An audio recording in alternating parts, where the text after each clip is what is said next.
आज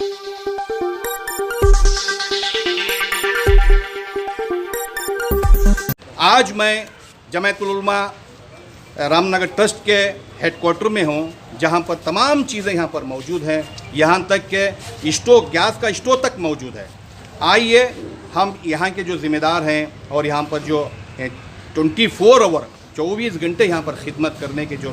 साथियाँ हैं, इनसे बात करेंगे कि ये कितने दिनों से चल रहा है और क्या क्या चीज़ें यहाँ पर दी जा रही है और आइंदा भी इनका क्या मंसूबा है। हम आइए। तो अल्हम्दुलिल्लाह जमीयतुल उलमा रामनगर, जो जमीयतुल उलमा हिंद जिसकी शाख जमीयतुल उलमा कर्नाटक है, उसकी एक शाख जो है जमीयतुल उलमा ज़िला रामनगर है।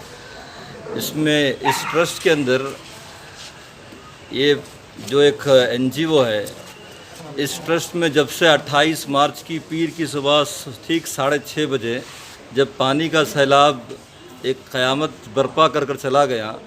जैसे ही इस खबर पहुंची, अल्हम्दुलिल्लाह हमारी स्काउट्स की टीम और हमारे ज़िम्मेदारान मुफ्ती ताहिर कुरैशी साहब हैं और मौलाना अब्दुल गफ़ार साहब हैं, मौलाना इलियास शरीफ साहब हैं और हमारे दीगर जो ज़िम्मेदार हजरात हैं, हाजी सैयद ज़काउल्लाह साहब हैं, अलहाज से शौकत पाशा साहब हैं, नूरुल्लाह कुरैशी साहब हैं, हमारे खलील भाई हैं, ऐसा बहुत जितने भी ज़िम्मेदार हैं। और इसके साथ जो स्काउट की टीम है, ये तमाम ज़िम्मेदार अपनी तमाम कामों को सुबह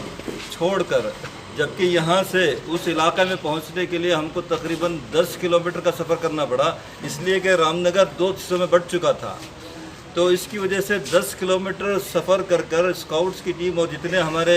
जमीयत के ज़िम्मेदार हजरात हैं, जिसमें तमाम मसाजिद के नौजवान भी इसमें शरीक हो गए थे, इस तमाम नौजवानों ने मिलकर सबसे पहले ये काम किया कि रस्सियों और लाठियों की मदद लेकर एक एक करके घरों में जाकर घरों से जो अहबाब घरों में थे उनको वापस घरों से एक महफूज जगह निकालने की कोशिश की और अल्हम्दुलिल्लाह उसमें कामयाब रहे। ये जमीयतुल उलमा रामनगर का पहला मरहला था। तो दूसरा मरहला उसी वक्त शुरू हो गया कि ये हजरात जहाँ जिनके घरों में पानी घुस चुका है और चीकड़ का एक अंबार खड़ चुका है, तो इस चीकड़ को साफ़ भी करना है और दूसरा इन घरों में रहने वालों को रिहाइश का इंतज़ाम करना है और तीसरा इनके खाने का इंतज़ाम करना है। अल्हम्दुलिल्लाह शुरू दिन से जमीयतुल उलमा रामनगर तीनों वक्त तमाम अहबाब के खाने का नज़म कर रही है, जिसमें कई दूसरे बाहर की जो तंजीमें हैं वो अहबाब भी इसमें हमारी मदद की थी, जिसमें बैक वक्त अल्हम्दुलिल्लाह 6000 रेशन किट्स जो है बैक वक्त तकसीम 6000 खाने जो है बैक वक्त तकसीम हुए। सुबह नाश्ता, दोपहर का खाना, शाम का खाना, इस तरह मुसलसल आज इस काम का 8वां दिन चल रहा है। ये रही खाने की बात। उसके बाद रहा दूसरा बड़ा काम जो है चीकड़ जो घरों में भर चुका था और जो जिन चीज़ों के जिसकी वजह से एक सफाई का काम करना था। तो इसके लिए अल्हम्दुलिल्लाह जमीयतुल उलमा रामनगर के साथ मदरसे मदीनतुल उलूम के जो तलबा हैं, उन्होंने जिस काम को अंजाम दिया है, इस बात की शाहिद है कि रामनगर की आवाम इस बात को कह रही है कि जमीयतुल उलमा रामनगर और मदरसे मदीनतुल उलूम के तलबा ना होते तो शायद यहाँ हमारे मोहल्ले में कीड़े पड़ जाते। तो अल्हम्दुलिल्लाह अल्लाह का करम है, अल्लाह का फजल है, अल्लाह ने एक बड़ा काम जमीयतुल उलमा रामनगर से और मदरसे मदीनतुल उलूम के तलबा से एक बड़ा काम लिया और तकरीबन 8 दिन तक इस पर मेहनत की और कल 7वें दिन चीकड़ वगैरह साफ़ कर सफाई का पूरा काम हुआ और ये दूसरा मरहला हुआ। तीसरा जो मरहला है, इन हजरात की जिनकी बारिश के ज़ोरों की वजह से और सैलाब के आने की वजह से हर घर में तकरीबन 10 से 8, 10, 12, 13 फीट जितना भी पानी जिन जिन घरों में गया घुसा है, तो इन के अंदर तमाम साजो सामान को ख़त्म करके चला गया। हत्ता कि अमीर भी अमीर न रहा, गरीब गरीब न रहा, सब एक ही प्लेटफॉर्म पर हो गए। तो इस बात की कोशिश की गई कि जमीयतुल उलमा के ज़िम्मेदार हजरात तमाम घरों तक पहुंचकर एक एक घर का सर्वे किए कि भाई किन घरों में किन किन चीज़ों की ज़रूरत है। उसके हिसाब से हमारे सदर साहब की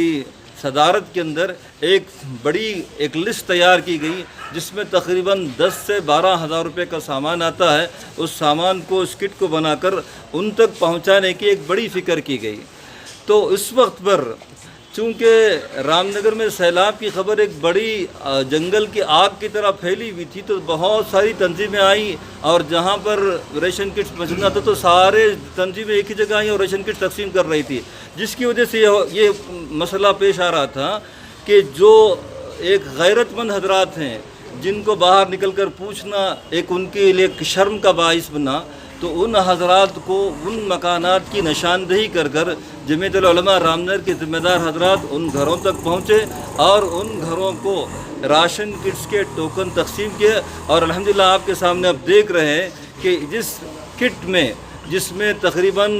جو ایک گھر کی ضروری اشیاء کی ضرورت ہوتی ہے، تو ان ضروری اشیاء کو یہاں جمع کیا گیا ہے، جس میں آپ دیکھ سکتے ہیں کہ ہمارے یہاں نالیاں بھی ہیں، ریشن کٹس ہیں اور بکیٹ وغیرہ، جو کھانے کے برتن ہیں، گیس کا اسٹو ہے، ان تمام چیزوں کو ان تمام چیزوں کو ایک ایک گھر تک، یہاں تک اس بات کی کوشش کی گئی کہ وہ تو اکیلے آ جائیں گے، اور اتنا سامان جو ہے تقریباً ایک لگیج آٹو جس میں ہوتا ہے، تو اس کے لیے جمعیت العلماء نے اس بات کی بھی ذمہ داری لی کہ ان کو ایک لگیج آٹو کا بھی انتظام کیا جائے اور ان کا سامان اس گاڑی میں لوڈ کر کر ان کے گھر تک پہنچایا جائے۔ تو اس بات پر اب الحمدللہ اللہ کے فضل سے آج یہ کام چل رہا ہے، امید ہے کہ کل تک اس کام کو مکمل کر لیا جائے گا۔